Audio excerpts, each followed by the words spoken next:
शिवाय ने नरेश को धमकी देते हुए कहा, अब तू मेरी औकात देख। यहीं खड़े खड़े तेरा सब कुछ मैंने पल भर में छीन ना लिया तो मेरा नाम शिवाय नहीं। शिवाय ने अपना फोन निकाला और नंबर सर्च करने लगा। दादी ने शिवाय से कहा, अब तू कौन सा तमाशा करने वाला है? शिवाय दादी की ओर मुड़ा और बोला, दादी, तुम्हारे लिए अब दिन और रात का चैन खत्म हो चुका है, समझो। आज से तुम लोगों की उल्टी गिनती का काउंटडाउन शुरू हो चुका है।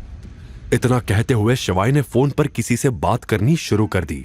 उसकी बातें चल ही रही थी कि अचानक शिवाय के मोबाइल पर मैसेज की बाढ़ सी आ गई।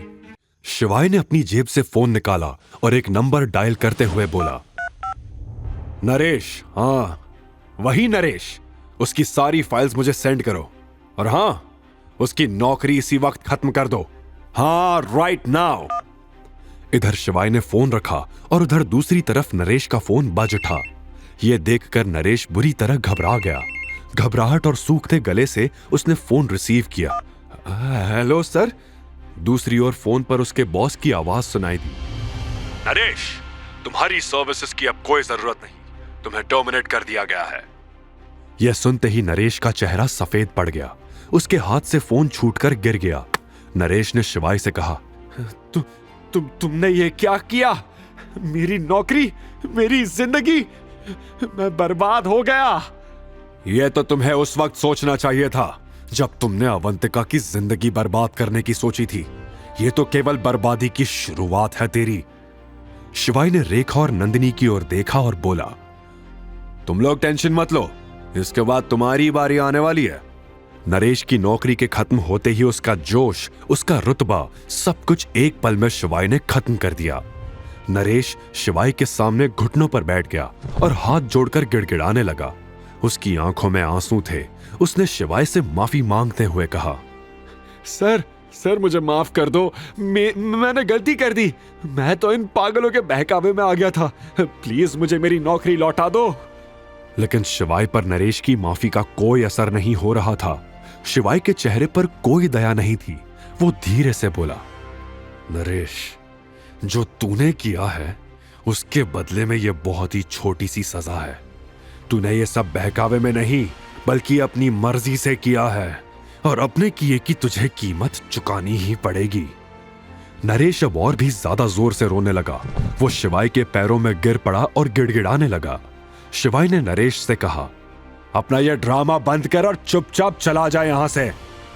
नरेश रोता हुआ उठा और हाथ जोड़कर शिवाय की ओर देखने लगा, लेकिन शिवाय का चेहरा पत्थर की तरह सख्त था। नरेश को एहसास हो गया था कि अब कोई रास्ता नहीं बचा। वो धीरे धीरे मैंशन से बाहर निकल गया। उसकी आंखों से आंसू बह रहे थे। नरेश के जाते ही शिवाय ने भी अवंतिका को अपनी बाहों में उठाया और बजाज मैंशन से बाहर जाने लगा। तभी दादी ने शिवाय को धमकी देते हुए कहा, यह खत्म नहीं हुआ है शिवाय, तुझे भी इसका हिसाब देना होगा। लेकिन शिवाय उसकी बातों को इग्नोर करता हुआ वहां से चला गया। बाहर निकलकर शिवाय ने अवंतिका को कार में बिठाया और उसके सिर पर हाथ फेरते हुए कहा, अब तुम सुरक्षित हो अवंतिका।